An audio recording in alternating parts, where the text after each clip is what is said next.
of my fate. Well, I'm just here to tell you that it's never too late. All the things that you missed out on that you never gotta do, better get up off your couch and make sure that they come true now. And if you didn't, and them years go by, emotions run cold and them tears go dry. You always thought it'd get a little better, but it ain't. Just here to tell you that it's never too late. What's up, guys? Colt 45 back with another adventure forward. It's been too long. We're back here with Juz J. Yeah. And then we got Ryan Gaddy, also known as Tru-G, in the building. Just a little backstory. Grew up with this guy. He went to a neighborhood school. We both went to really small schools, but out there you were known for listening to country and part of the country clique. And I really gravitated towards this guy's music because he was the only one doing it out there. And when I did hip hop music, really, he was the person I looked up to. So welcome, man. Yeah, I appreciate it, bro. How you doing today? I'm doing great, man. I don't think they know, like, by no means was that cool to do back then. Yeah. Like, we got ridiculed for doing hip hop all the time. Oh, yeah. So I guess tell me about your journey with music, man. When did you start music? And So I started out playing the drums when I was about 3. Okay. I had a little kid set, and the cymbal on it was so dented in from me hitting it so many times. Oh, shit. That they're like, we better get him a big drum set. So they got me a big drum set, and that's where it all started. I started rapping probably when I was about 12, 14 maybe. And I know it was younger than 14 though, because I went by Young G. Young G? Oh, I didn't know that. See, even back then, this is before anybody had my demos like LA Confidential and companies like that out in LA. Like, this is when it was a cassette tape that said "To Mom and Dad," you know what I mean? And so I went by Young G, and I was like, even back then, I was like kind of prolific enough to be like, you know what, I'm not going to be young forever. So when I met these people out in California, they were like, this dude is a truth. So then Tru-G was natural. No, nice. Hell yeah. Yeah. Yeah, so I guess now for the kids that are watching, it's easy for them to just get a microphone, click record, and they're recording music. I guess tell me about how you first recorded your music and how that was a thing. So what I learned how to do it all analog. Okay. And ADATs, 8-track tape. And you would run a channel of the mixer would line up to a channel on the tape. So if it says 1 on the tape is flashing, then you got 1 on the mixer. So I learned how to run boards and everything like that. Nice. I didn't go to school for it like some people I know. Yeah. But yeah, that's how I knew you when I was young. And before I even went to school, I went over to your little studio and I'm like, bro, this is like, I was right here with a little computer mic recording some music, and you got a board, you got the Mac and everything. Cool. That's cool because when you went to school later, I got all jealous too. So. It's kind of crazy how that works. So, but yeah, man. So you're younger. When do you just fully commit to music? Because I know there was a time that you... It was 2006 or 7. Okay. My album came out in 2007. I had one when I was 15 years old. Well, I had one when I was a senior in high school called Right Now. But that album, what people don't know is the material recorded on it was recorded when I was like 14. Mm-hmm. So my style had completely evolved and developed. So then they're like, this guy sucks. It's like basketball. You get better as you go. You know what I mean? Yeah. So I did that album. And then really when I found my sound and thought, okay, this could be something, it was 2007. Okay. And that album, I only pressed physical copies. This was before the days of streaming and all that. And I sold out on my first run pretty quick, which for a kid, like a 19-year-old kid, like you sell 1,000 units, that's $10,000. Yeah. So it was pretty cool. I thought it could be something at that point. Yeah. I would go back to like, how did you like build your artistry? Really, like, you know, was it like freestyling at parties? Was it, you know, just like getting in and kind of learning how to record yourself and kind of build from there? Or? I was known kind of as a songwriter. Like I would write these stories, stuff that never even happened to me at the time. Right. Little did I know it would all eventually happen. Like that's crazy, right? You wrote your own future. Yeah. I would say what people took notice about me was structure wise. I had a song. I had like hit songs. Like I had a bridge, chorus, repeating verses. I knew what 16 bars was. Like that just came natural to me. But by no means was it freestyle. We used to freestyle all the time. Point at stuff out the window and you go on the spot. Right. Yeah. But that's not what I'm known for. Yeah. Dope, man. And I guess it's like a 2-part question. A lot of that too, like as you build, when did you know like between that time? Because of course you started music like super early, like 3, hitting a drum set. Like at that point, I was probably fucking running around watching Power Rangers. You know what I mean? Like, so like you were way more advanced than a lot of different artists. You know what I mean? So like that prodigy kind of built. Well, when did you know like that was gonna be the thing? You know what I mean? Well, the only thing that I played drums for was to get out of cleaning house. Really? Yeah, my mom was like, this dude can really drum to some of my favorite records. And they were really records at the time. Oh, yeah. And if I played the drums, I wouldn't have to clean the house. So, So it worked out. so yeah. Oh yeah. What age was it where you're like, yo, I'm gonna do this shit? I would say, so after my new project album, it was called New Project, came out in 2007, and I sold physical copies of it. My personal life kind of like, I was trying to figure out where I fit in, what was right for me, and I kind of dropped off for a little bit. But when I got back into it about 21 or 22, I'd say 24 is when Play Litical discovered me. Mm-hmm. Oh, yeah. And he had just came off producing Busy Bone, the Midwest Cowboy album. Oh, dope. Hell yeah. Yeah, and that dude really believed in me. R.I.P. Play Litical. Yeah. Rest in peace, man. Yeah. That's crazy. So, yeah, I knew that. So, I think that was the days when I came back from college and I was kind of working on my own music and you were doing all of that. Smokescreen. Yeah. With Chino XL as well, right? Like working with them. So, it was kind of crazy, though. Like, Chino wasn't that aware of my deal with Playa. Oh, okay. So I don't know if they tried to sneak my credits in there or not, but like when he came down to do the album, I was there the whole time. Did the photo shoot, I was there the whole time. But then when the copies came out, Chino's people hit me and said, hey, you need to quit advertising this like it's your website, like you own all the copies. I was like, dude, I got a record deal for this. Like part of my part in this album was that I have physical copies to sell. So how do you want me to advertise them? And they got a little bit upset about that. So, I mean, I don't know how well I was received at the time. Beats coming from a nobody. Right. Yeah. When the dude is spoiled with beats, you know what I mean? Yeah. But then it turns out Smokescreen was the first single. It started playing in Omaha and Iowa, and it didn't even have Chino on it. Do you feel like, I guess sometimes with, because I feel like just from us talking, off camera and stuff, that we've both dealt with, a decent amount of artists and whatnot. Do you feel like, especially being a local, because I've had times like this where I guess you're not as well received, like you just said, you know what I mean, from some different artists. And of course, we don't have to say any names or get into like specifics on that. But is there a lot of love that's been shown, especially to help you get to this point? Or has it been more of a hard grind because, fools aren't taking you serious? It has been both. I think everyone, we know some well-respected acts. Yeah. And they'll message me and say, I'm seeing I love your ambition, your drive. Right. I like your music. And give me advice here and there. People that, their house and their car is just paid for by nothing but music. Right. So they definitely are aware of me. How fond of me they are is questionable, but I definitely didn't get here without some help and some favors. And I think taking my music, when I finally started opening for big headliners at the Roxy Theater in Denver in about 2011 to 2015. Yep. I delivered a good live show, and I think people it got me more attention from. I always had attention from other acts, but I never had attention from the public, from the listeners. Yep. And I think that's what really helped get listeners was starting to do live shows with sold out house. I remember Crazy Bone was sold out there. Snow the Product was sold out. Yep. So that was my first round doing that stuff. Oh yeah! Shout out to Troll and the Roxy Theater up in Denver, by the way. Absolutely. But with those live shows, man, I talked about it on a previous episode about how much love you kind of get from that. Is that where it makes it all worth it, all the bullshit that you kind of go through when you go to a live show and then that fucking love they give you? Absolutely. Yeah. Some people are seeking, really, I did music for my soul. Right. Some people are seeking attention. Some people are seeking financial gain. Mm-hmm. Some people just don't know how to do anything else. That's me. Yeah. You know what I mean? So it's to a point where right now, my life is still not where I would like it to be. Right. It's to a point now where it's I'm much older and I can give people advice and help them further their career.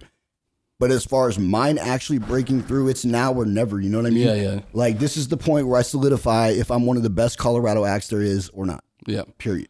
No, I feel that 100%, especially out here, man. Like we were talking, there's been so many people who are successful out here, but nobody to really break through. So I think a lot of people who have been in like, our position or who are the quote unquote struggling artist, find it difficult to figure out like, I have to shit or get off the pot. You know what I mean? Yeah. Because we've been doing this shit for so long and we're just trying to feed our families and do all this stuff because all the fucking money we put into this stuff all the time. So I get that shit 100%. And I think a lot of people are in that same sense with you. You know what I mean?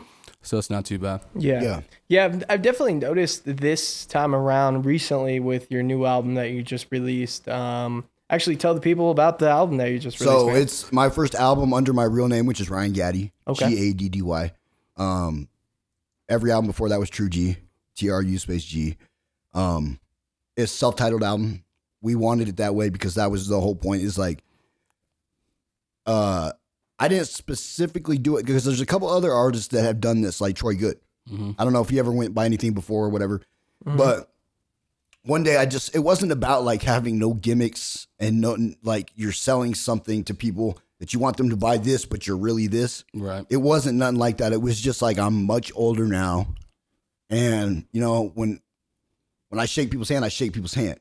And like, I want them to know whose hand they're shaking. And for most of the people that have got familiar with me, that's Ryan, because they know me personally. You know what I mean? Like, they're not fans. They're like family. That's a pretty cool side of that. Because, even Ryan Strategy that we had on here, he went by Strategy, and then now he goes by RVXN, but he goes by Ryan because he wants to just be known as Ryan. He doesn't want to have to put on like a front for his name.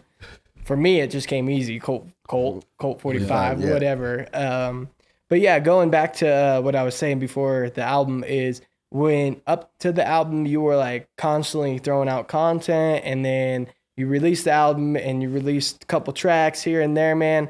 I really think that was awesome how you kind of unraveled the music this time, and then how you presented it to your audience. So. I did get a little bit of backlash about posting stuff like new music coming. They're like, yeah, we've been hearing this for years now. Right. And I was like, no, I'm really sitting on it now. Yeah. But they didn't know that I had really got back into it like full time. Like my personal life was not the best for a good 3 years or so. Yeah. Just, like I said, trying to figure out life. Yeah. And, but when I hit it hard, I invested in the best people, the best studios, the best, like we were talking, me and him were talking outside, and we know a lot of the same people. And I didn't want to do it if I wasn't going to do it on that caliber, like that level of, if it wasn't going to be at that level, then there was no point in me doing it because it wouldn't succeed it wouldn't be better than what I had already done. Right. You know what I mean? Yeah, no, I definitely feel that because just like going back to just you going through things, man. Sometimes in your music, when you want to present someone with your music, you're telling your stories. You're putting your heart on your wrist, and you're like, hey, man. That's why, I think that's why no girls want to date me right now, is because they know there'll be a song in the future. If you fuck this up, your ass going to be on a hit record, bitch. Yeah. Can we go back to some of those struggles that you kind of dealt with? And if you are, if you want to. Yeah. So. And did that help you kind of build into this album? What I found out is that people party to pain. Yeah. It's weird how sad music, look at Jelly Roll. Yeah. Like he's got like multiple songs saying, I want to commit suicide. And I don't know if he really feels that way or he's just his way of saying life is not the most glamorous. Sometimes it's not even his own situation. Right. Sometimes it's others. And he's speaking on that. Like I went to see my mama and that lady was pill sick. Don't know about these other dudes, but this is that real shit. Like people can relate to that. You know what I mean? So putting my pain on records was necessary for me to vent properly. Yeah. Yeah, I went through a lot of stuff, from jails to halfway houses to, friends dying to just a lot of stuff. Yeah. A lot of stuff. I'm not the same dude that I was. If you would have asked any of those girls that were with me before that period, they would all say the same thing about me. Like, he's an asshole, or he's arrogant, or he's cocky, or he's, whatever they want to say. But if they see me today, they wouldn't even recognize. It's like I don't conduct myself in the same way that I used to. I just had to grow and learn, you know what I mean? Yeah, I was just about to say growth. I feel like that goes just back to growth and how we grow, just not only as musicians, but just as people and how we experience life in many different angles. And I guess what am I trying to say? Like pretty much different obstacles, I guess, you face them, and then how are you going to come over that? I think that's the difference. I think that's really the difference between like a boy and a man. Yeah. It's like, you know what I mean? Like, because if you stripped your cell phone from you and you had no one to call, what are you going to do? How are you going to do it by yourself? Whatever it is you're trying to do, anything. Yeah. You got to come up with a strategy, a game plan. You got to do it. And that's like the difference. There's a lot of that past and that struggle and that pain that you had to endure, you know, like going to this new album. Is that a lot of the reason why you wanted to change your name, you know what I mean? And just be the real you instead of Tru-G and like kind of put that shit behind you? Or is it like a part of you that like Tru-G still like what changed me, man, is I made my way up to Denver. And for a little bit, I was kind of on the streets. Like I kind of was like, I didn't have my life planned out. Right. It was kind of minute by minute, right? And none of these people were recognizing me. Like nobody was like, they weren't like, oh, it's Tru-G. He's here on the same block he performs at. Like they weren't like that. Yeah. And I was like, but I run into people all the time. I can't go grocery shopping without somebody saying, oh, there's Ryan. Like literally I just posted on Facebook. Every time I go grocery shopping, I run into someone I know and it's awkward conversation. But as I'm posting this, I look up and this dude's like, Ryan. And I just thought, like, if so many people know Ryan and Tru-G has fizzled out or is not heard of or they weren't at those shows and they missed that, they still know Ryan. Yeah. And so I thought more people would not only benefit and relate to it, but probably hear it in the first place if I went by my real name.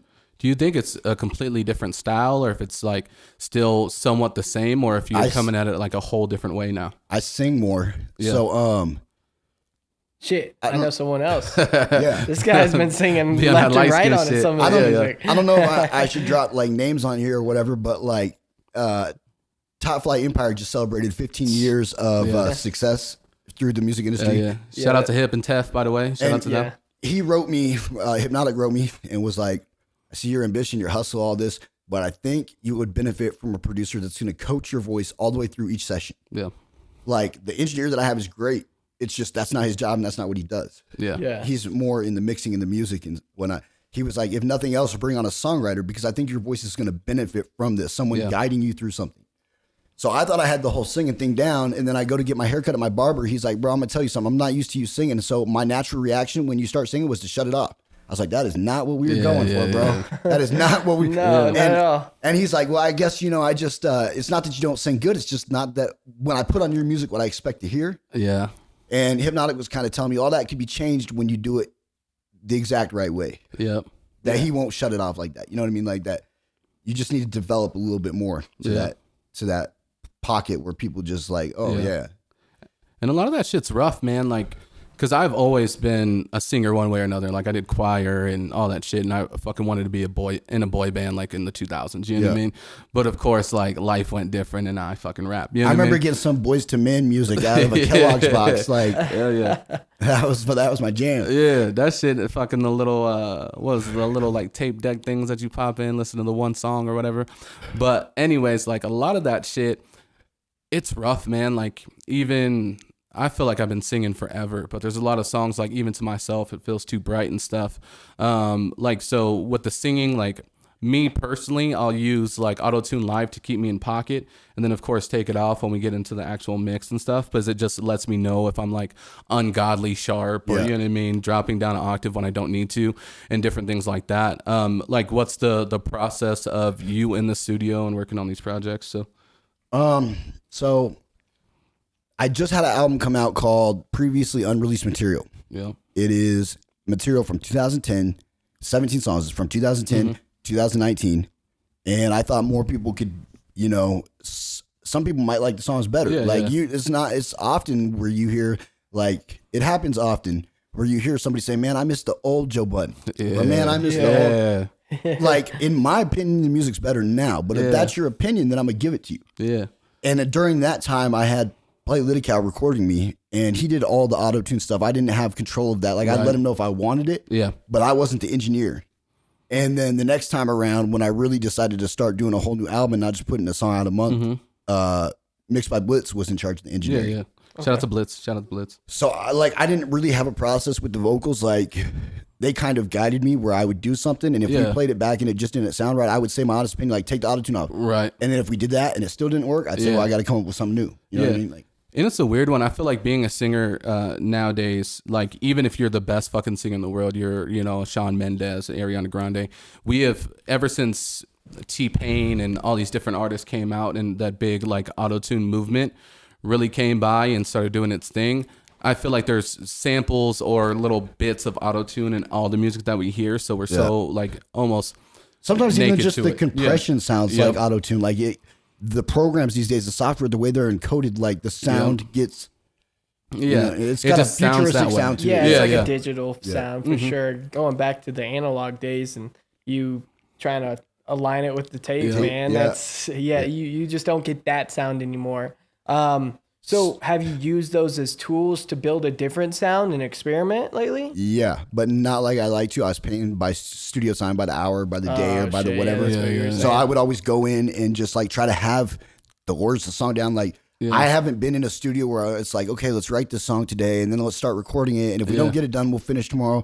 That hasn't been my process for a little bit now. Yeah. Which I would like to go back to. You would? Yeah. Okay, I think it's kind of like by, I wouldn't say the greed, but like just we don't work with each other as much as we should, I feel like. Because like when I feel like I was first coming up in the scene, there were so many different crews. Like, you know what I mean? Like, I ran with BKG, so we got to be in the studio and just write and different things like that, you know, and Mac Attic had their crew and, you know, of course, Top Flight, you know what I mean? And there was just so many different groups of people who had studios and like relationships to where they'd sit down and write, you know what I mean? And, you know, I was blessed enough to have some different people who had like home studios to where we can kind of put things laced on tracks. But I feel like that's a lot of what's missing here. Like, you know what I mean? Like, I feel like you go to Atlanta and, you know, you talked about your experiences in LA.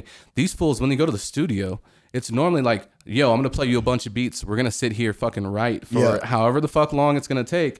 And whoever gets on the song gets on the song. You know what I mean? So our process is a little bit rough. Definitely one thing I don't see here, and I don't know if it's just because everyone, I don't know, is arrogant of their own music. No, I know is what you're trying to collaboration where they bring people in for different types of music. Why hasn't somebody done a mixtape of the best in the state? Yeah. Maybe it's been done before, but mainly it was artists in Denver. I remember on some great mixtapes like Interstate Ike and just some artists that, you know, I remember, you know, was on some good mixtapes, but like, as far as everybody I worked with, like, okay, promoters, this is the best person, rappers, this is the best person, singers, this is the best person. I've never seen all of them. We go to the same places. We mix with the same people, but we all don't have songs together. Yeah.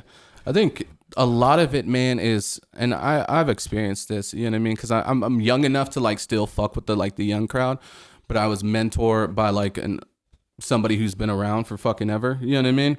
So I got to see both sides of it and met people that I probably wouldn't have met just because I'm in a different generation.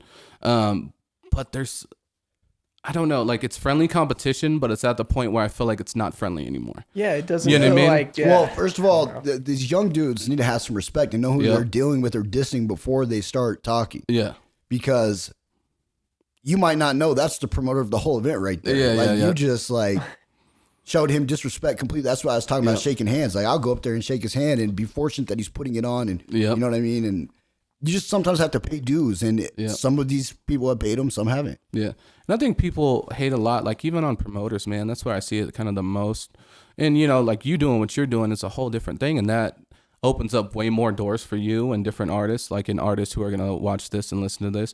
If you're talking shit about promoters in town, but you're trying to be a fucking artist, good luck, dog. Yeah. You know what I mean? Like, good luck. And a lot of it, like, I feel, especially you know what I mean, come from a different era where it's all about the respect shit. Now it's a viral world, and you can get a lot of love if you blow up on the internet for talking all that shit. Yeah. But locally, we got to build it up. You know what I mean? And I'm not saying that, you know, everybody fucking hates on each other, but I feel like we as artists here can definitely benefit from working a whole lot. One thing you never should do is, I said those young people like think before they speak. Yeah. One thing you should never do is just be like, I'm the veteran and I'm going to sell out this place and I'm going to put on a show. I know, act all cocky and stuff, because there are young dudes that could just blow you away. Yeah, you know what I mean? Yeah. You mentioned Ariana Grande. There's a Saturday Night Live clip of her. They're like Elvis Presley, and they just name people, and she has to sing like them for like 20 seconds.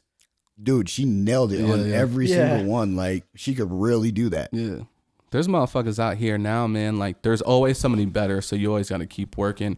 And for you to be doing this for as long as you have and have the credibility that you have, like, it's fucking crazy. You know what I mean? Because I feel like I've done a lot of cool shit, but like, I still haven't lived that life that you did. You know what I mean? And been in those, I don't know, situations. maybe you have. Yeah. Because like, it's not as glamorous as like, I had a guy just yesterday message me and say, well, I wouldn't know because you made it and I didn't. Yeah. But I don't feel that way. Yeah. I'm still hungry. Like, I don't have, my life isn't like, I don't have a 401k right now. You know what I mean? Like, so I don't, it was cool that he said that. I didn't really argue with the fact, but the truth is like, it's a lot of work that goes into it. And I'm glad people are seeing what goes in, seeing that work. Yeah. I'm glad something's coming out of it, but. How is your battle with that, with the people that don't see the work, just see you post like, hey, I'm going to have new music. And then they're just like, you keep saying that. Going back to, just wait, keep saying that. And then you got to hold your composure to deliver, for one. And then when you deliver, the reaction they give you when you deliver, you know? So if anything, the new album, I think some people thought, since I had announced it for a year straight every day, like, new album, I think some people thought it would be even better than it is. But I was telling him, it's just like my ad libs. Like, normally I'd like to layer them like 8 times and have like the nose going to the left side and the yaz going to the right side. And just for 2 seconds of music, like 8 times. And I didn't do that this time because I was on a schedule. But so I think if anything, they thought it could be a little better. But what I don't understand is, like, Facebook, I know people see my stuff because I posted, hey, I've been off Xanax now for 8 years in May. Yeah. And I got like 182 likes. Yeah. And then I post a new song that's finally coming out and it's just like sitting there. Yeah. You know what I mean? No, it is funny because me and Juz J were talking about like trying to break down the algorithm of Facebook, Instagram, and how you got to be consistent with content now. So that's half the battle of just trying to be an artist. And sometimes we're not set up for that. We're not a marketing king or anything. I just want to make some music and have the listener like it, right? Yeah, right. I think a lot of it now too, like, the cliche post is what gets love. You know, like, when motherfuckers say happy birthday every year, you'll see fucking, I got like 4,000 Facebook friends, right? I'll see fucking 2,000 people be like, hey, happy birthday. You know what I mean? But like, I'll post a track and, you know, part of this is my own doing. So I'm not going to like say it's on people 100%. And this will go into a question for you as well. But like, that same love isn't shared on there, but you care enough to like happy birthday, or if I post something about, which I tried not to do stuff with family anymore, because I don't know if y'all seen some shit on TikTok, me being a parent, there was like some little girl that was being put out there kind of weird, so I don't post anything about my family. And I've kind of been on that tiptoe, but that was like the final straw, especially in the virtual world that we are at.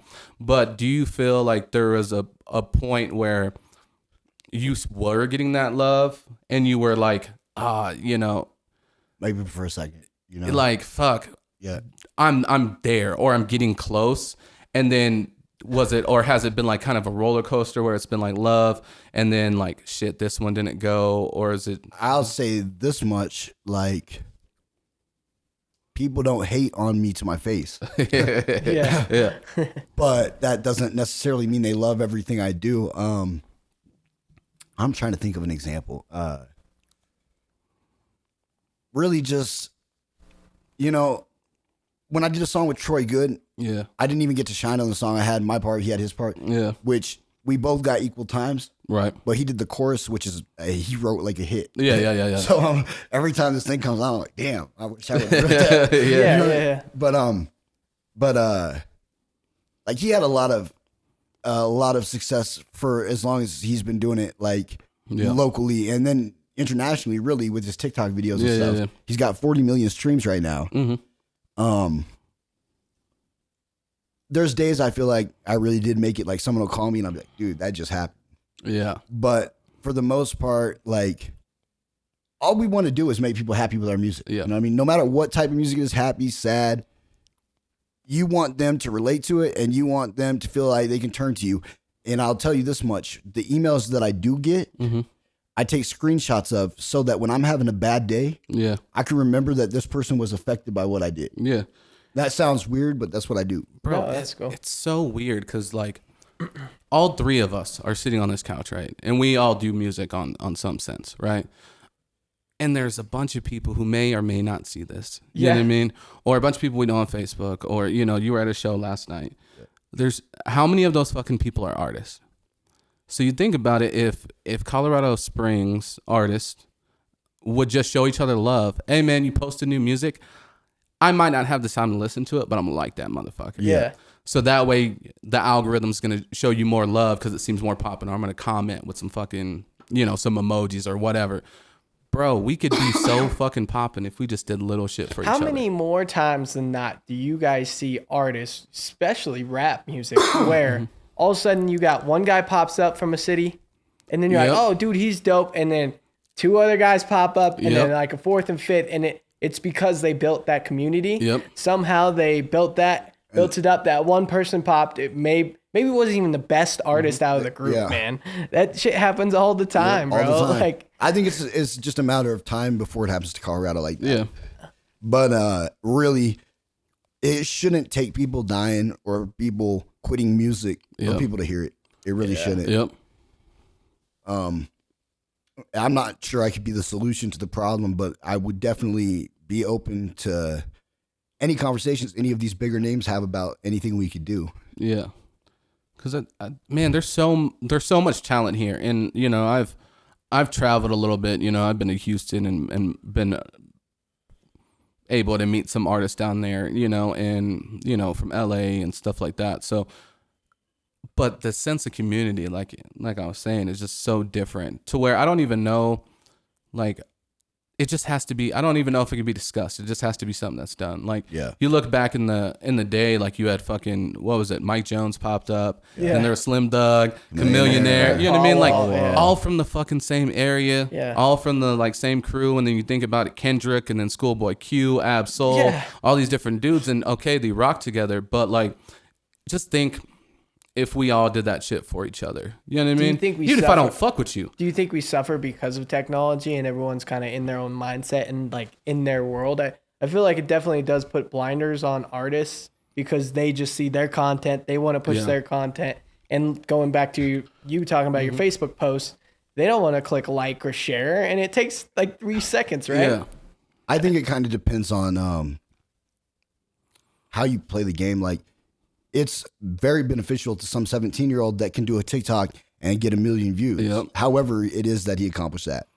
But I can tell you when I was 18 and we would call places like Capitol Records, they would take our call, accept us, have a meeting, and just be like, sure, you're coming to Cali, let's have a meeting. Because they didn't even question who was on the other line because you're not calling that number if you don't seriously do music. Nowadays, it's not like that. Nowadays, they're even going to go into your streams and they're going to figure out which are bots and which are plays.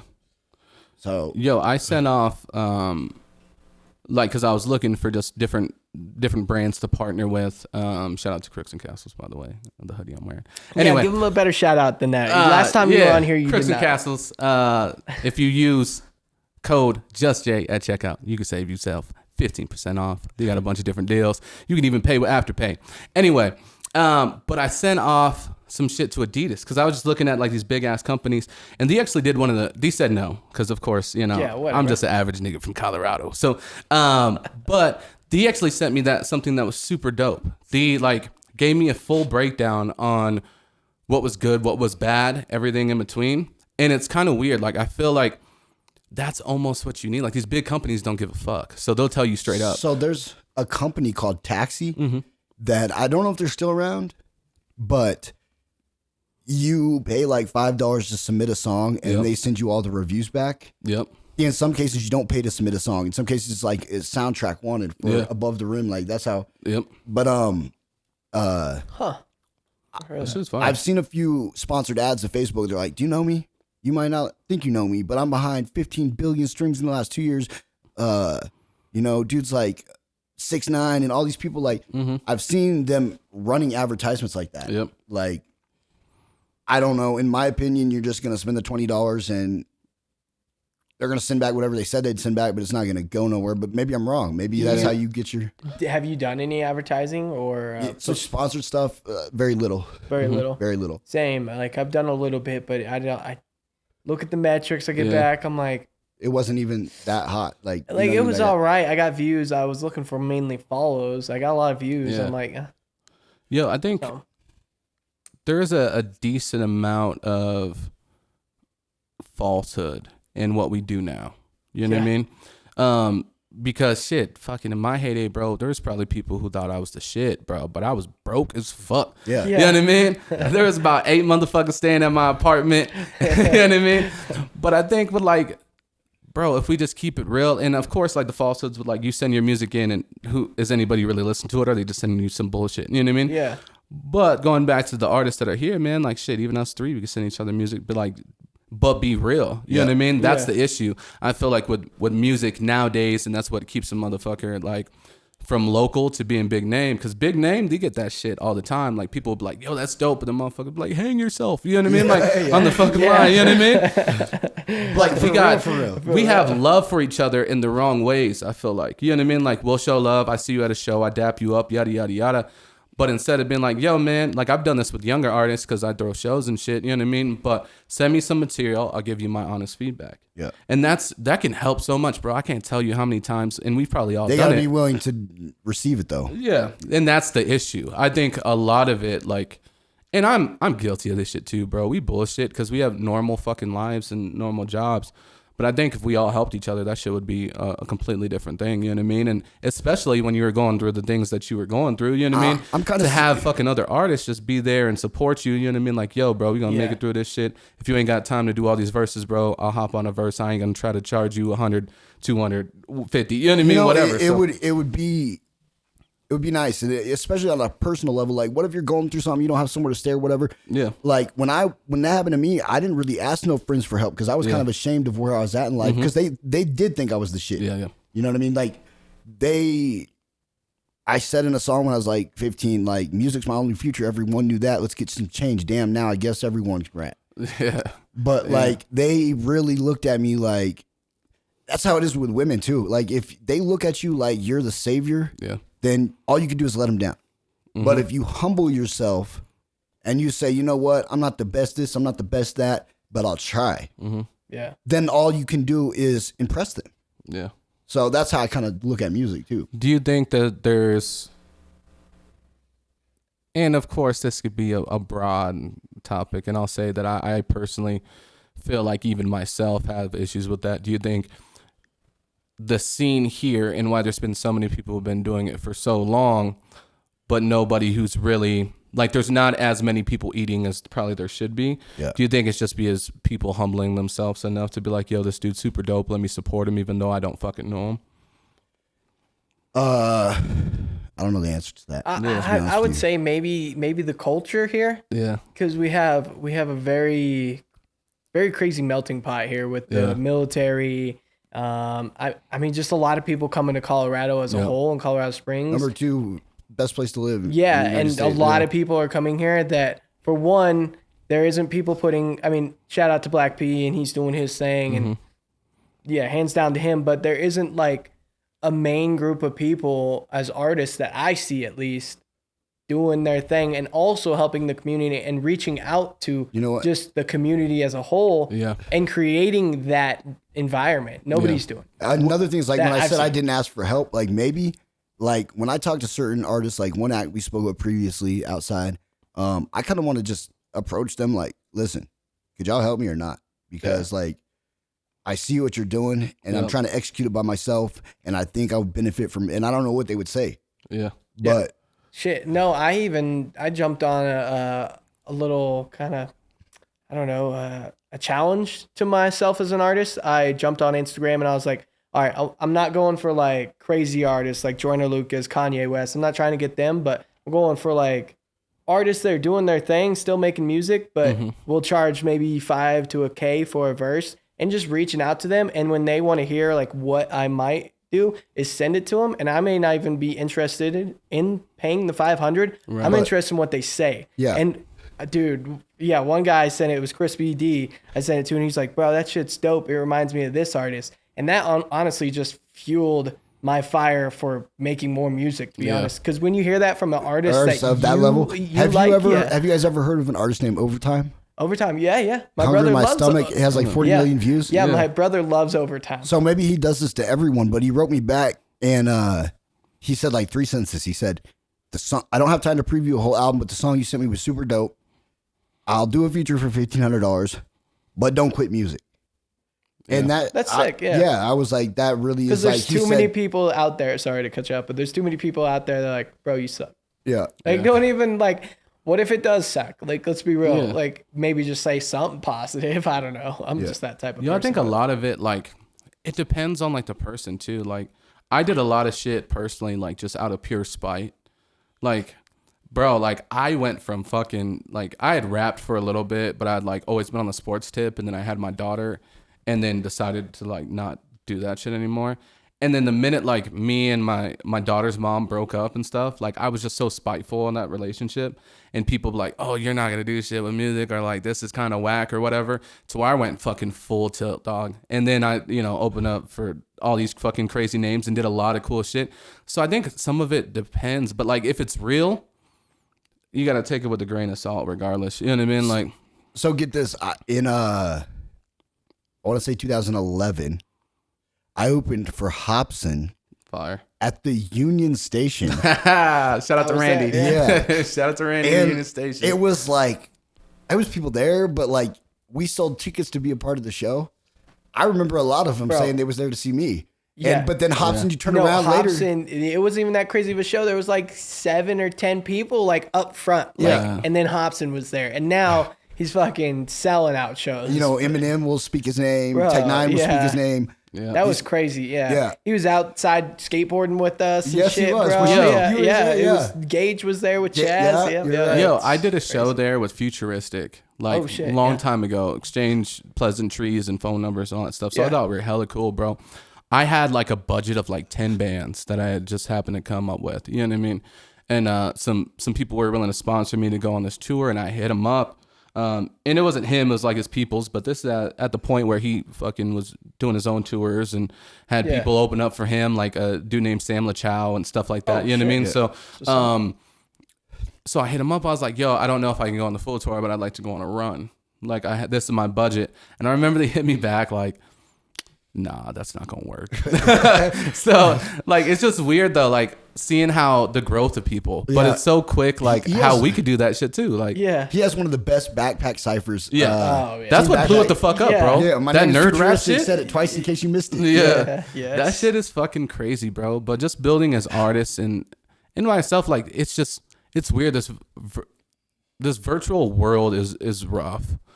Like, just because there's so much fucking artists, dude. Like, I could throw a rock and hit fucking 7. You know what I mean? Like, there's just a gang of us. So I think at that point, like, either making artists your fans or even doing the part where, like, when do you get a point where you just fight yourself in your head about like, why even fucking do it? I think that's when I decided to get back into it was at a point where I had a normal day job and was trying something new, and it was hard work and stuff. And I realized I missed it. I realized like I said music took away everything that I cared about, when really it was my own actions that took away what I cared about. Right. But I blamed it on music. So I said that got me nothing but heartache, so I'm not going to do that no more. But really it wasn't the music that got me the heartache. It might have been the music that actually got me through. Yeah. So I decided to get back into it. And I think I don't think you can guarantee it's going to be worth it as far as listeners or followers. Yeah. I think sometimes you have to do it for yourself. How long did you take off of music? 3 years. Damn. From 2015 to 2018. Do you think, like, in the long run, do you think that benefited, or kind of hurt you? Like as far as just your standing in if I in would have the made the culture? same music then that I made now, Yeah. it hurt me. Right. Because I could have those songs out plus 100 other. Yeah. Yeah. You know what? I did a song that's one of my worst songs ever. It's not because of who I worked with or anything like that. It's because we were at 2 different studios, and I don't even think it was done on Pro Tools, and it's never been mastered. And I still decided to put it out, but that was with Lil White. Oh shit. Okay. Yeah, and in the first month of being released, it got with no promotion, like literally no, not even trying to get it in Spotify playlist. Just literally upload it to DistroKid and said take it, or United Masters, whoever was through, and it got 10,000 plays within a month. Oh shit. So I was like, That's fine. yeah. And I didn't even say Lil White in the featuring song title. Like on YouTube, if you go there, it says "Will Not Apologize." It doesn't say "Will Not Apologize" starring Lil White. Yeah. So I don't know how it got the 10,000 views in a month, but that was kind of cool. Yeah. Do you ever, I guess, mess with those metrics and see how you can do better to promote it? Do you ever like dive deep into it? Because as artists, I mean, a lot of people that are watching now aren't musicians, don't know how to upload music, don't really know how we do it. Get it distributed. Get it distributed to Spotify, iTunes. So you usually go through a website or a distribution company, and then they'll send you analytics back and say, hey, this song either flopped or hey, it's hitting this plays. Because out of nowhere on Amazon Music, I don't even promote Amazon Music. I don't even know who listens to Amazon Music. I don't either. I hate to say that. Old ladies. I have 500,000 views or plays on Perspectives, my last album. Yeah, that's crazy. And bro, it was crazy because I was getting like $10 checks, and all of a sudden it was like 250, 350, and I'm like, bro, off of music that I did, and this is 2 years ago, it started hitting. Sometimes, like, it's crazy how that happens. How just out of nowhere, it hitting. And I found, going back to that, it was Jelly Roll and Struggle Jennings. I was on that radio playlist. And that's what it does. Yeah, I just got on one called Release Radar. Oh yeah. And I got like 8,000 plays in 24 hours. That shit's fire. Yeah. I gotta get like y'all, man. Struggle Whatever. bus, nigga. No. Struggle bus. Once you hear his new music, shit.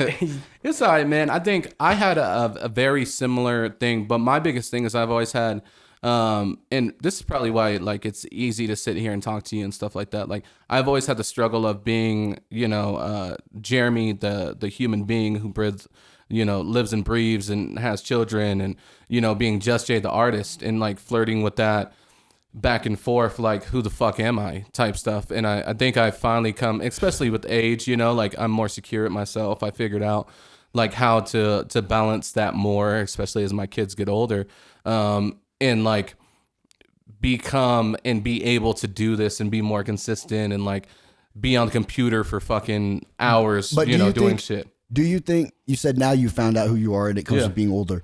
Do you think that you would have benefited from letting the people see who you were turning out to be as it happened? For instance, he said he's directed some music videos for you that I've never seen. Yeah. I think, You should have gave us that or what? Yeah, you're dead ass. No, for real. Like, I feel like that would have been beneficial, but I think I've always been, I guess, somewhat hostile at times. I can be. So I think I could have very easily popped off. Or I could have fucking disappeared because I just started fucking sending shots at everybody I didn't like for like 5 minutes. You know what I mean? So, like just getting in beefs that probably like weren't none of my fucking business and shit. You know what I mean? Like just stupid shit like that.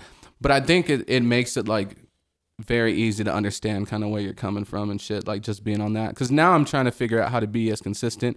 Where at one point, like I said, I felt like I was popping and shit. You know what I mean? And you were in a similar place and then disappearing for 3 years. Like I know 100% how that feels to come back. And it's like, some people don't know who the fuck I am. Yeah. And some people are like fucking still love me. And then I feel bad because I haven't given them anything to love me for. It was like, I took it personal because like for first year, I didn't receive any messages saying, where you at? What you doing? That hurt my feelings. Yeah. But by year 3, when I remember I announced on Facebook, I said, what would you say if I got back into music again? And I mean, really did it. Mm-hmm. And that post got like 100 likes within like 5 minutes. Yeah. And I was like, so that's when I was like, okay, like, I don't think people would have taken the time to hit the like button if they're not going to take the time to listen to the song. Right. No, I feel that shit. I think, yeah, it's just weird. I feel like artists were a little fucked up in the head, like in general. Like, but it makes great music and great experiences. Like how you said you like wrote your future. Like I've had similar situations where like I was talking about like toxic things in my music, and the next thing you know, I become whatever the fuck I was writing about, or like talking about a cheating scenario. That's and I'm why, like, holy shit, I'm in this hotel room with these two. Oh shit, I wrote about it. That's why I don't like talk about death like they say with like Tupac. Bro, talk I'm about dead death ass. enough, death is gonna come. Yo, I'm dead ass on that same shit. I'm not gonna fucking lie.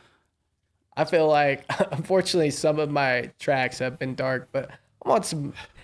Looking back at some of my music, I was on some sad white boy shit, and like I don't even care anymore now. Like I used to be I used to look at it and be like, oh, I don't want to be in that lane, but I can remember. I don't care, I can bro. remember Like, relating to that music. Yeah. So it must have been some crazy other white boys that felt the same way, because I can remember relating to that music a lot. That's what we're That's here the to whole do, like right? emo scene too. You know what I mean? But Like early 2000s and shit. Yeah. Like that was the whole thing, like sad white boy shit. But now I feel like music has changed so much to where a lot of people like that shit. Yeah. You know what I mean? Like Drake, And you can make it Triple X, poppy, Juice, but all these sad fucking dudes. In a way, yeah. It's kind of Yeah, like where you have to have like the beat to where people are like, oh, that's catchy. You know what I mean? like, oh shit, he just said he's gonna kill himself. You can say some like real shit and just be like, people won't even know. Like a lot of times people who are in it for the lyrics will stay. Yeah. You know what I mean? And then people who are in it be as like, oh, this makes me feel some type of way and I can dance to it. Like Mike Posner, that I took a pill in Ibiza. Yeah. That fucking song, when you listen to the lyrics, you're like, oh, this dude's like going down a horrible path in his life. I wrote a song with the lines, and I said, "This ain't the type to move your hips to. It's the type you punch walls to. More so the type to pop the more so the type to not pop the trunk too." It says. Let me think about this. It says. And I'm not the type to punk you all too. More so the type to pop the trunk too. Tour bus smoking skunk demons flying over my bunk too. Yeah. And like, Oh shit. but I think everybody feels that way sometimes. Yeah. You know what I mean? Like, And a lot, I don't know. We're like too proud because we put on this facade on social media and shit like that to where like everybody acts happy all the time. Yeah. And then when you act like super sad, you just want fucking attention. You know what I mean? But there are actual people that just don't have that emotion. They physically can't feel that emotion. And you kind of, you know who those artists are that like, they're just stuck in it for money or just like, they're there for their voice. They don't even write their own lyrics anymore nowadays. And that is an artist. That's a money grab. I still say that's an artist and they're still a musician because if you had somebody play bass, that's all they're going to do is play bass, right? Yeah. We get caught up in, oh, he has ghostwriters and shit. I'm like, if at the end of the day, everyone's making a project and they were part of it, they're an artist. Yo, right? every singer would be fucked at that point. Because every singer has somebody that wrote their shit. Like, Right? I'm pretty sure you could look back at Michael Jackson songs that somebody else wrote. yeah. yeah. You know what I mean? Whitney Houston, all these fucking people that we don't test them on that. So hip hop's like a different beast. Like I get Method Man. Did you guys watch that Kanye West documentary on Netflix? Nah, I ain't But I peep. watched the I ain't peep. shit. I saw the MGK one, and I saw the. Well, watch the Kanye one because fucking what's his name? I'll have to fact check it and think of his name, but he writes for Kanye. Side High pretty to much. Prince. Well, yeah, him too. Yeah. In the and West then- Coast, you got DOC. fuck, who is it? Like Kanye writes none of his shit. Yeah, none of it. He'll go like and Big Sean he's wrote a lot of his genius. shit, too. Yeah, he's genius as far as knowing how to ride the beat and like he'll hum shit, but then you see his like metering. ghost rap. Oh, Rhymefest. You know who Rhymefest is? Yeah. They have a contract that nobody else can see that somehow he's riding with Kanye. But I guarantee he's wrote almost all his shit. My but- personal creative process, the writing is the fun in it. It's what helps me vent. And I don't ever type in my phone like you guys these days. I still write with a pen and a pad. I had to go It's something backwards about and it. do that It's shit. something about it that naturally makes me feel. And then I'll say this too. I don't use ghostwriters. I probably never will, but I will ghostwrite for you. Not for you, but for someone. You know what I mean? Yeah. And That's my favorite thing is writing a hook or something or a verse and someone else does it. And then like everyone hears the song like, dude, that fucking hook's dope. And you're like, Yeah. Yo, I that was said, me. one time I said, I got more bars than they got bars at Rikers Island. Wrote more ghost lines than they got ghosts at Rikers Island. Real name Ryan. Check my credits like Chino XL Poseidon. Most are scrapped like the Jungkook of metal Aaliyah died in. Oh, Yeah. okay. But that never made it to my album. That Oh, was, shit. you know what I mean? But yeah. But a lot of that shit, man, if somebody hit you up today and was like, yo, I want you to ghostwrite for this artist, is there a part of you that would be like, fuck, like I want to be that dude? Or would you just be able to take that role? Here's how I feel about it. You pass it up, it's going to end up a multi-platinum hit that you definitely should have been a part of. Yeah. You turn it down, and that's what's going to happen. And then you say yes to it, it's going to be a piece of shit. Yeah. You know what I mean? I feel like that's a like, you got to Yeah. question how much does that money mean to you if it does take off? Because at the end of the day, I want the end result to be something people that's good. Yeah. But wouldn't you just go back to the process and like that's gonna help you get better later in your process by doing something out of your will wells?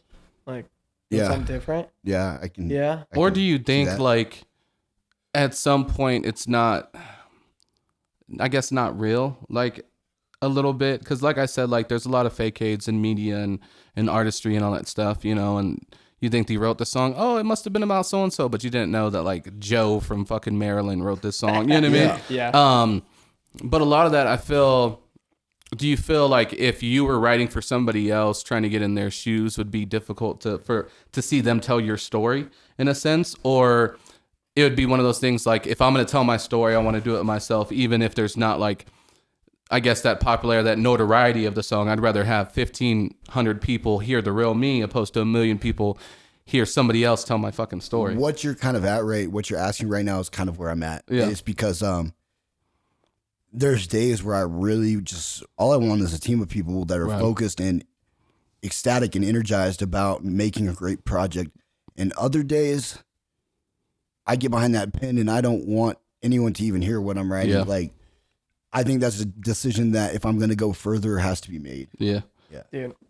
Yo, I think Like just like this podcast, like you're putting the trust in him to make the end result a good podcast. Yeah, you know what I mean? Right? True. At some point, I used to try to control all that. No. Yeah. Like it didn't matter if I worked with you or if I worked with someone else. Bro, I'd be like there for every That's step. the But sometimes story you of gotta my let it life. Yeah. I just, when it comes to music, for sure, I'm like, I gotta do this. I gotta make the video. I gotta make the beat now. Like, and I once was never like that, and now I feel like my music suffers a little bit because of it. Because I'm not reaching out to Juz J and saying, hey, what do you think about this verse and how can you make it better? I'm like, this is how I want it. Yeah. Like, I don't know. I'll tell you this. It's a tough I battle. I said I was rushed because I was paying for studio time. But, dude, I was so relaxed letting Mix by Blitz just run the boards. Really? And Bro, trusting his he's- mix. he's solid too, It just bro. let He me is sit good at back that and shit. just focus on what I was going to do. Yeah. Before that used to be such a headache that, like, you would come over and I'd be like, damn, we just had to take down the equipment and unrack everything and now I got to put it all back together. And I would stress so hard. Yeah. Like, it's... No, shit. Even this morning, I was like, do I really want to do the podcast? I was like, shit. Well, Kevin was going to co-host. I went back to sleep. I Well, was Kevin like- was going to co-host, though. He got COVID, unfortunately, but he's feeling much better. But yeah, even I was like, man, I'll just cancel because Kevin can't do it. And then I'm like, I need to stop just like giving myself excuses and just do it. I went to a show last night. There will and be a time where Kevin will co-host and we'll still have you on here. Yeah. So. I'm like older than I used to be, and I went to a show last night, and when I woke up this morning, it felt like I got hit by a bus. Right? And like, oh shit. Yeah, and when you text me, when I said, "Is that okay?" and you're like, "Yeah, at 4:00," my initial reaction was like, "I wonder if he wants to cancel too." That's crazy. But how then I we was get in like, our you know, you heads just like gotta quit that. making Like, excuses. Yeah. And are you having fun? Oh yeah. Yeah. Thanks for being on again, man. I appreciate you, bro.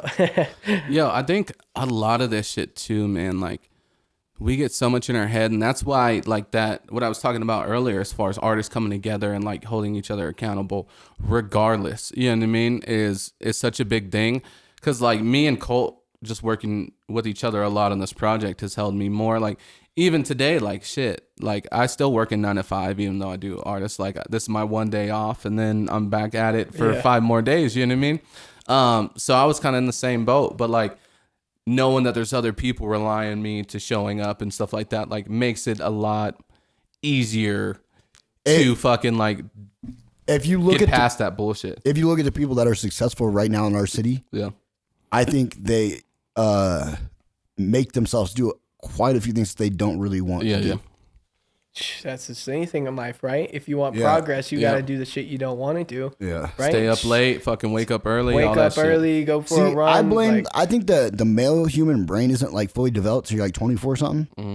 So I just blame all my past mistakes on that. Like and you fucked I didn't that know up what or I was doing. Okay. Yeah, I wasn't fully there yet.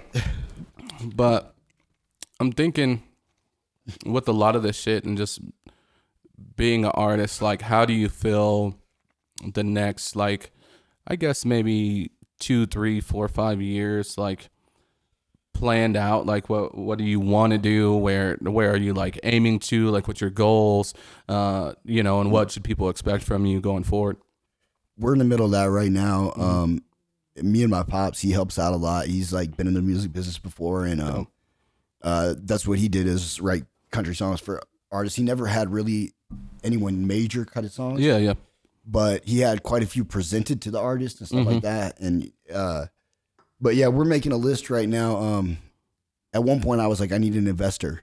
Yeah. And this dude said, how much money do you need? And I said, to tell you the truth, I don't even know. We're making a business plan right now to tell Right. you where that money would go, and that's where I'm at, is I've kind of in my head selected the people I'm going to work with, Right. where I'm going to record at, how I'm going to do it. But if someone saw this and they're like, hey, you know, what does it take to work with you? Just like message me. We'll figure something out. Yeah.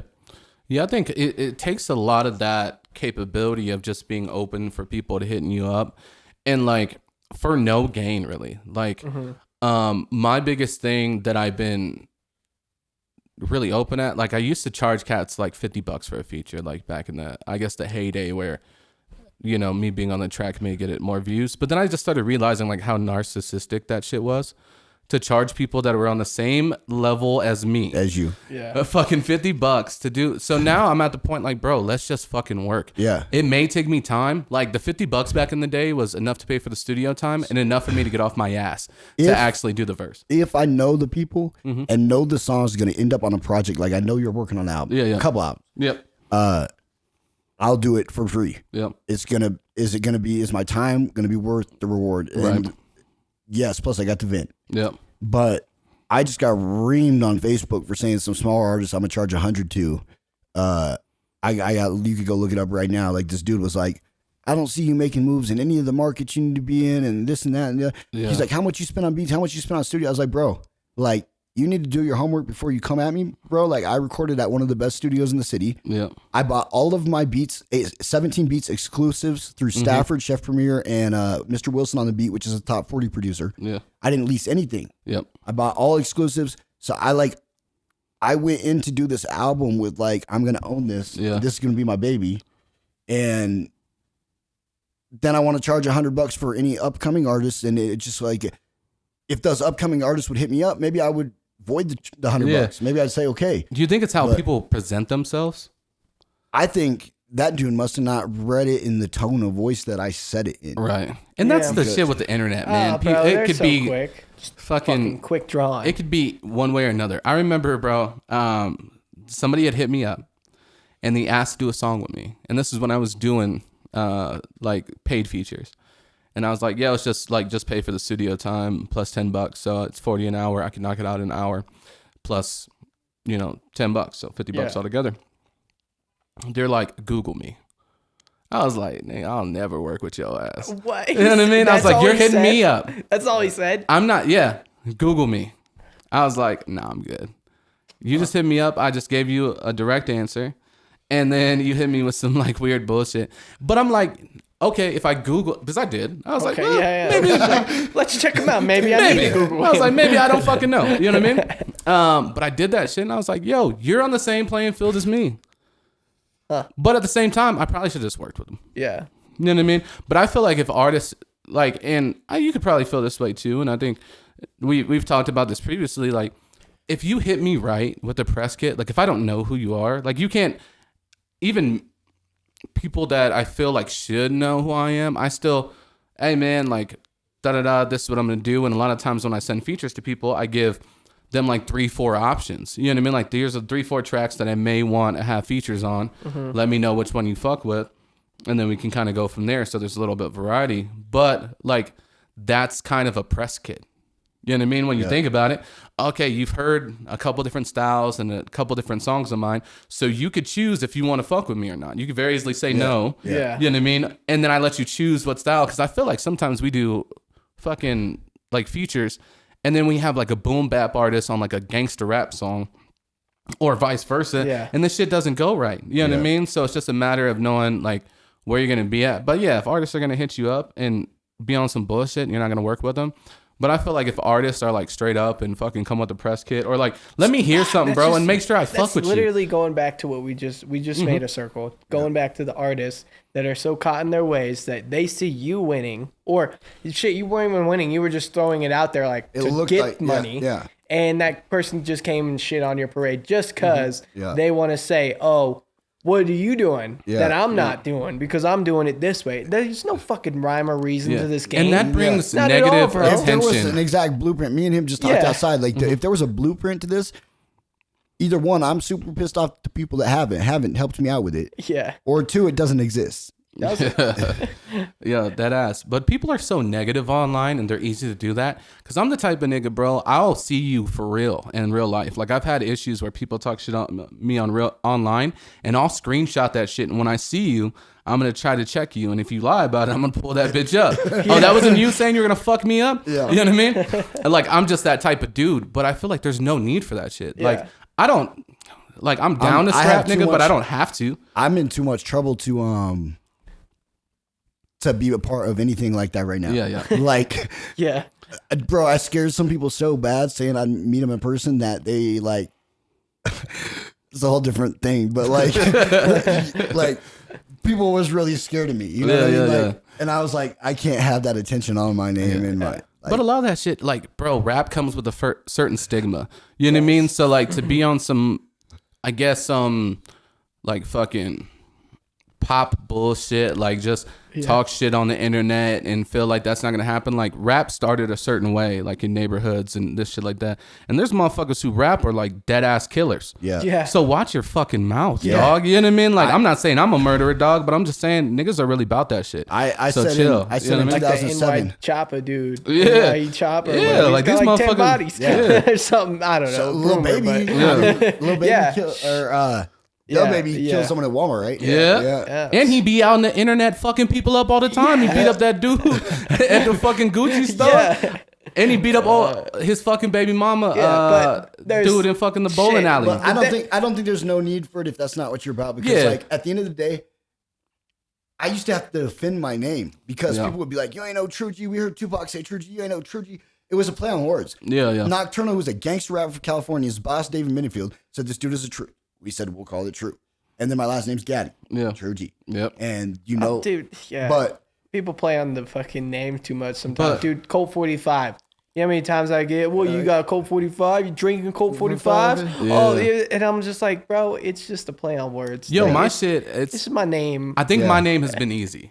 I've had it easy on like the name side because it just seems right. You know what I mean? Juz J, like that shit it was a good one. Like, because I haven't really got any shit for it. I've gotten plenty of weird pronunciations. no, though. but I think it's like, it's almost like what I said about letting people down if they look up to you and if not. Yeah. Because you say it like plain, like just Jay. Yeah. You know what I mean? It's like, nah, man, that's just it. You know what I mean? Like, so it makes it easy. Yeah. But it's so weird, bro. Like, I guess going back to like just where you've been at, where you come from, and just us just talking like differently. You know what I mean? How did like your upbringing and just being like from that small town? Yeah. Was it weird getting into Hip hop. Yeah, like, or just like even starting to do these big shows and like meet these fucking different people who are from completely different backgrounds. So when I had the music done, it became pretty easy. Yeah. Like to present it. I knew how I wanted to present it, what I wanted to do on stage, what I didn't want to do. But I had to earn it. Yeah. I had to earn it. And even then I would get checked about some stuff I said. But like I said, everything I said ended up happening anyway. Right. Yeah. So, but like, I mean, the first tour that I was going to go on was called From Your Hood to My Field. Yeah. Yeah. Oh shit, really? Yeah. Yeah. That's just fire, bro. Yeah, no, I mean, from being out there, out east, population, if people don't know, some of the towns out there, that's 300 to 500 people, right? Yeah. So how did you present your music to people that weren't, ironically, hip to hip hop? We really did come full circle because you started this podcast by saying that it wasn't cool where we were from. Yeah. Yeah. Yeah. And I would say, man, I just like the same way Tech Nine and all them did. We started off in the lunchroom, in the cafeteria, cars on lunch break. Oh, yeah. But when I would rap for people, they'd be like, okay, that's cool. Or he rapped a little. Yeah, yeah. But when I had my own music to put in the CD player and it's coming out the speakers, they're like, oh shit. Yeah. He has his own music. Like Yeah. that's when it became like he really does it. Yeah, I have kind of a weird question, and this is coming from, a person of color perspective. Like, being a white boy who raps in a small town, like, did you get a lot of hate for that shit? Like, did motherfuckers, like, say some shit that we probably can't say, like, out loud type shit? Yeah, Oh. for sure. And you as like, there's a time and a place for you in the game. Yeah. And there's certain lines you can't cross. Like Rich says in a song, like, I would never say the N-word. Don't hang around white boys that act like that. Yeah. Like, bro, I have to check some people when I get around them. They're just like, yo, motherfucker, what you been up to? And I'm like, bro, like, we are grown men now. Yeah, that yeah. shit is not acceptable. Yeah. You know what I mean? Shit, even when I was young, I mean, hard N-word. Yeah. Like, and they would be like, you want to be. Yeah. And I'm like, bro. That's what I like- was kind of leading to, And like, were that's they why, calling you a like- wigger and stuff and like that? You know what I mean? When I Like, first when me and Kevin started rapping, that like we were listening to Young Jeezy, like that's the type of music that was on the Yeah, radio. so y'all that's was on what that we gangsta that's what shit. we try to impersonate. Yeah. And it's dumb now thinking about it, and even I cringe listening to that music. But at that's the not same always time, true. bro, you imitate what you want to be, Yeah. and like. Remember the And- sad way bro we talked about earlier? Yeah, yeah. So I remember me, you, and Strategy. Oh, yeah. We did a song called "What Would You Do." Yeah. Dude, that song was full. That was song no. That wasn't still, like I we're love it. selling cocaine, Yeah. and that song was like where we all were at in a place and time. yeah, about a chick. I don't know how I kinda- just yeah. remembered that. I haven't heard that song in like 10 years. Oh, you haven't? No, You say I'm caught in left field. How would you left? Oh, what did is you that say? or lay myself to rest? Or is that what would you Oh do? no, that's lay myself to rest. Yeah. What would you do? Shit, I couldn't even tell you. I said, The and I don't know what it is about it. This hustle in the winter ground got me clouded. No doubt about it. Left yeah. all alone. Back at home in the place it's winter cold. No beginner, still not a winner up in their centerfold. Not playing center though. They say I'm left field. Left in the field, and I'm the only one that's left still. Killing rappers right and left, but left out in the magazines. So damn right you're gonna be left out when we hop out limousines. Empty verbal magazines. And it's all for the state of hip hop. Watch my state rise in hip hop before it flop on my watch. But you know it takes a toll of a soul, of a lone wolf. Taking loans to push my albums, and it's holding up this whole roof. But how long will I go? And how far will I go? I'm a flame, so I burn out with my chain. It's a snow. Okay, You know I okay. roll with the chains and the tires, and I lay myself to rest, but I'm way too tired. hey, Appreciate you for putting me on that, bro. So that verse, how many years is that again? We're going on like maybe 11. So 9. when you're saying Damn. this album holds this Yeah. this home up, right? Yeah. Like it was for real. yeah, going back to that, when you have a job now, right? I'm guessing. Yeah, We yeah. kind of all we're still doing music, but we still have our like 9 to 5, right?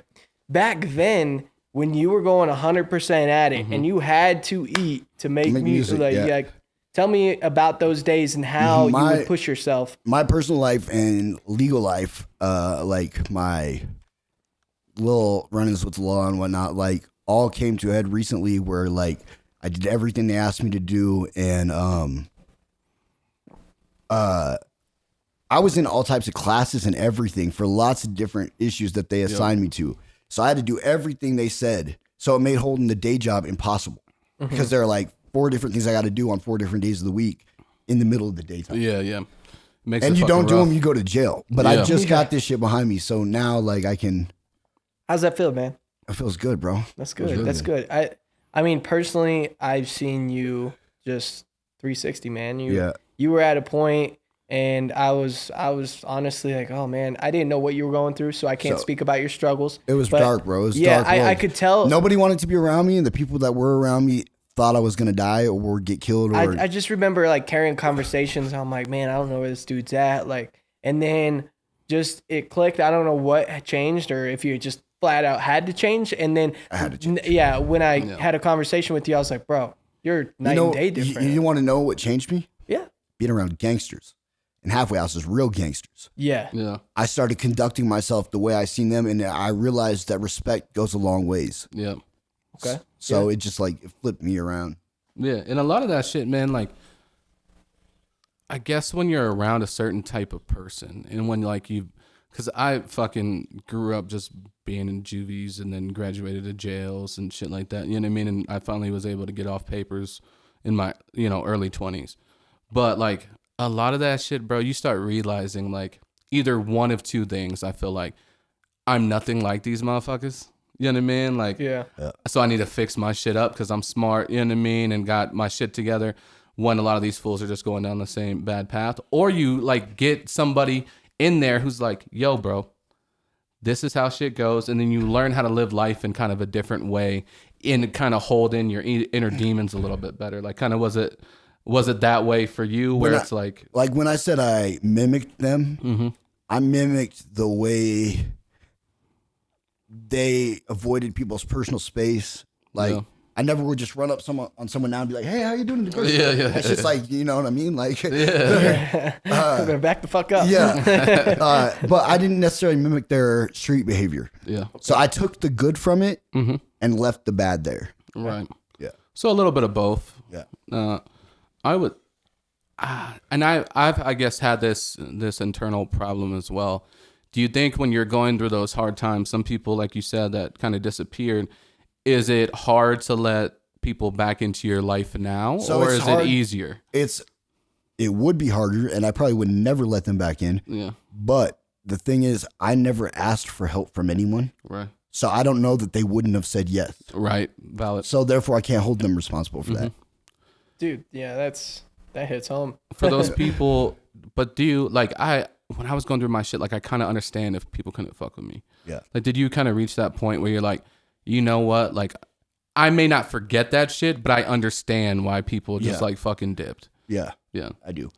On the same token, besides this one window of my life that I lived a certain way, everybody else that I've ever met from my elementary years on will tell you the dude is legit, genuine, nice, sincere. Would give you the shirt off his back. Like, they'll tell you what kind of dude I am. Unfortunately, the only time I didn't act like that dude was around the people I cared the most about. Right.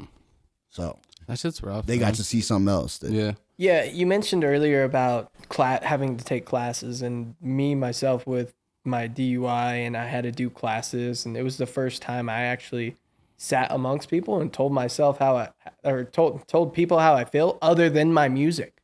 So I guess did you ever have to like present yourself and tell your problems? Oh yeah, I did the whole DUI thing. Oh, okay. At Turning Point. Oh, okay. It's really good people over there too.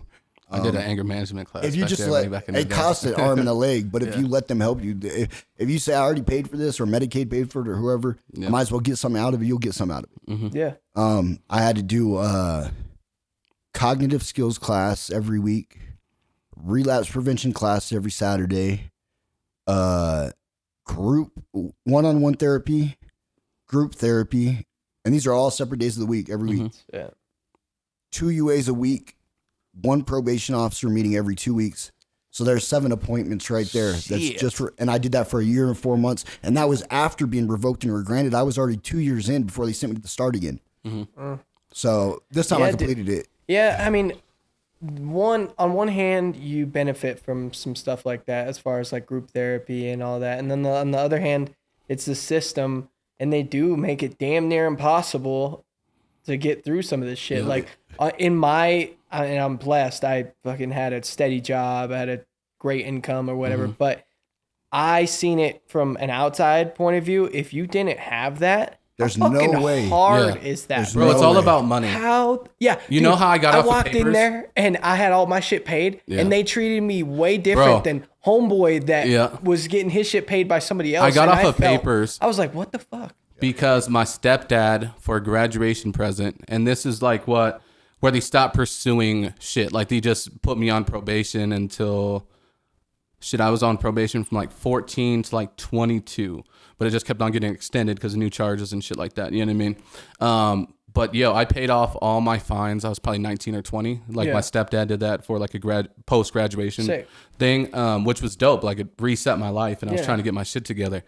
But man, like even then, like fucking another 2 years of probation with no, like I wasn't getting caught up for shit really. You know what I mean? Like every now and then, I think when I was older, like it was just like warrants and stupid shit that I would get caught up on for not showing up to some shit.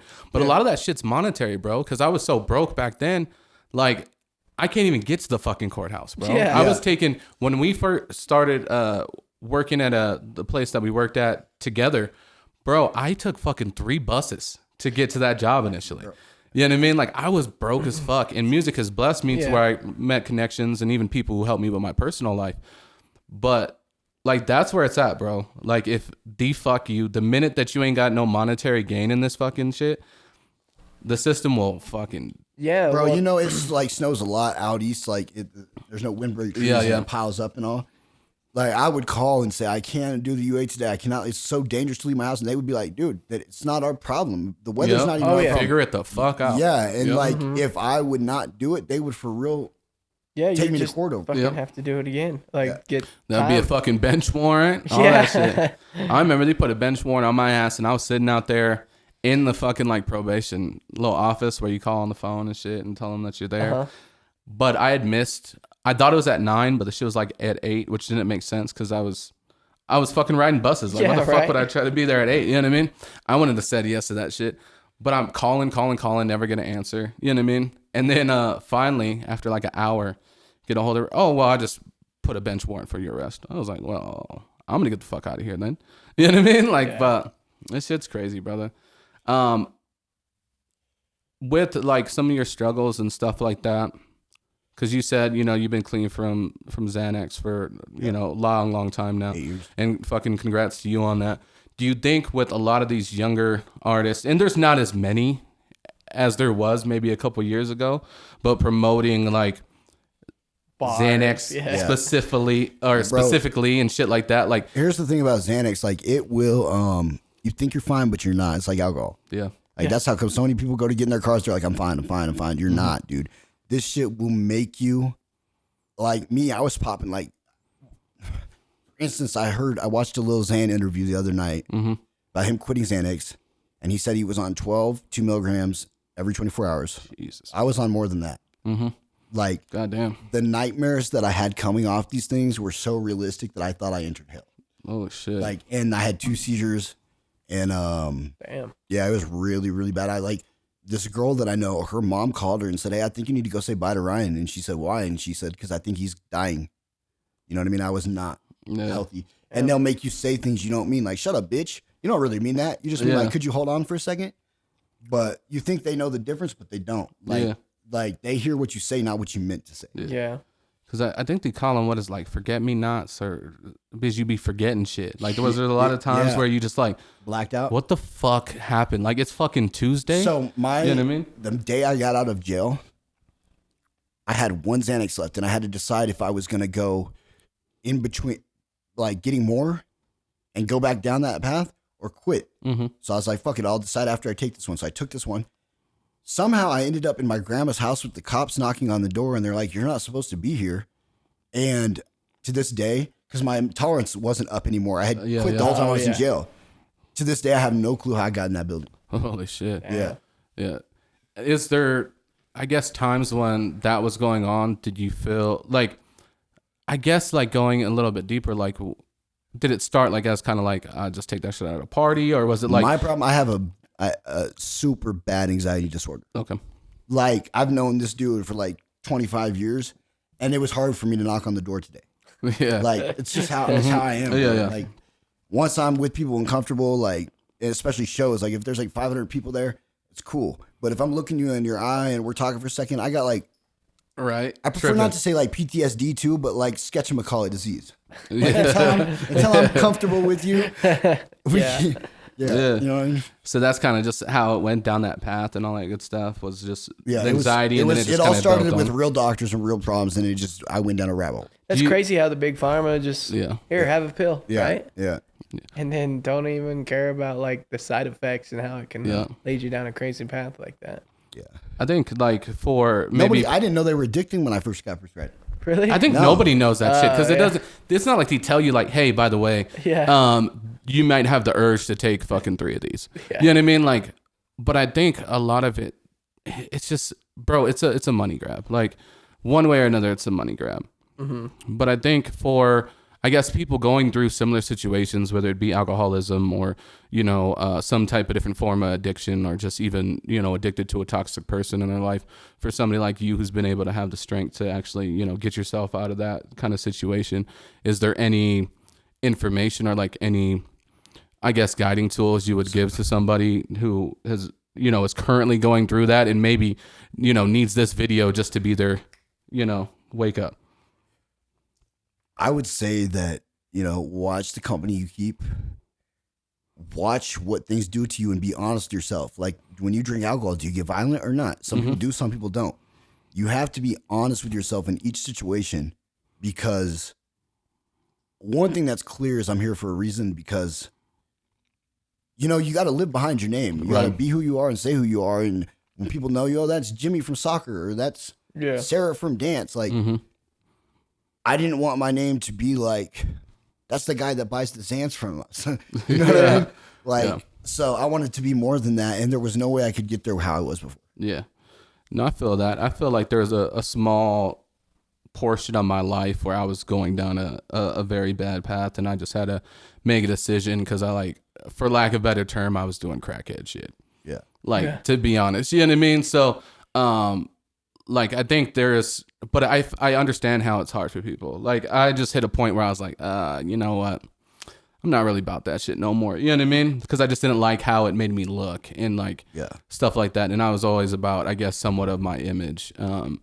So it's just a weird one. But I feel like this life is made to put us through shit. And like you said, man, we're here for a reason. Like, when they say you'll end up dead or in jail, they really mean that. Yep. It may not be today, it may not be tomorrow, but someday you're gonna, trust me when I tell you, these people in jail, they don't care about you detoxing. They're not going to be nice about that shit. Right. They're like, yeah, just another fucking junkie. All right, whatever. You know what I mean? Yeah. No, well, I get man, that shit 100%. yeah, shout out to you, man. Kind of, like I said, making a 360 and really using some of your music to just as an outlet and let it out. I heard a couple bars in like your new album where you just kind of like speak out about like just being comfortable with yourself now and looking inside. I think we all kind of need that change and that point where we look at ourselves in the mirror and say, what the fuck are we doing? How are we going to change? And then you change. Like you don't keep going down that path. Yeah. So man, congrats. I appreciate you, bro. Appreciate it. So, to kind of wrap it up, man, he had the question earlier, but what's next, man? So right now I have 14 songs that I've wrote to instrumentals with a few open features, and I'm ready to go back in the studio and knock those out. Okay. Yeah. But what's your process this time? Is it gonna, like you said, not try to be as rushed? Maybe try some different stuff. Then one of my songs is on a ballad guitar with this beat maker on YouTube. He'll get like 12,000 views to 1 million views. Some of his videos have just like 6,000. Some have like 1 million. But I had never seen nobody famous on his beats before, right? Yeah. And I get this update from Kasky the other day, and he has this music video of this dude playing the guitar and him singing to it. And it's the same beat maker. That's how that shit happens, That's how it bro. is, Yeah, that's how man. it happens. Yeah. Yeah, man. Well, hopefully your album rolls out just how you want it, man. Hopefully Hopefully you'll have me back on here to promote it when it's time. Yeah, for sure. Yeah. I guess tell the people where they can find you. You can find me on all streaming platforms. Just search Ryan Gaddy, Gaddy, Ryan Gaddy. Ryan Gaddy, man. All right. If there's one track that you want the listener to listen to, what is it? Let's go with Never Too Late. Never Too Late? Never Too Late, because aside from being dead, it's never too late. There's people that get their degrees at 60. There's people that, you know what I mean? Like, so it's really never too late until it's too late. Yeah, that's true. Are you active on Instagram? Is there like my Instagram? You guys do not want me to get in the story right now since we're wrapping up. All right, for sure. Recently had his Instagram hacked, right? Yes, I did. And I had man. people come at me. I had people video chat me demanding money. Then I go to his party and I had people saying, "Man, I was about to hurt some people over the fact they was trying to get my PayPal my and they all thought it was me, so I walked into a trap. No, it's crazy how that happens. But yeah, man, if you want to search him, Ryan Gaddy, Gaddy, correct? Yeah. Yeah, and pretty soon you'll probably be seeing a feature with him on my project, hopefully. Or we can just create a community. We all gonna work, baby. Yeah, let's work. Yeah. Juz J, you got anything, brother? Nah, man, I just appreciate you having me, co-host this motherfucker because Kevin's out. Of course, make sure to like, subscribe, all that good shit. You'll probably see me back up in here again. And of course, all of us working. Everybody stay blessed, stay kept, you know what I mean? And of course, try that Juz J code at crooksandcastles.com. Yeah. And if you stayed this whole time, now's the time. If you haven't, hit that like button, comment what was your favorite part. If you want to hear some music, what type of beats you want to hear, just hit us up. Thank you.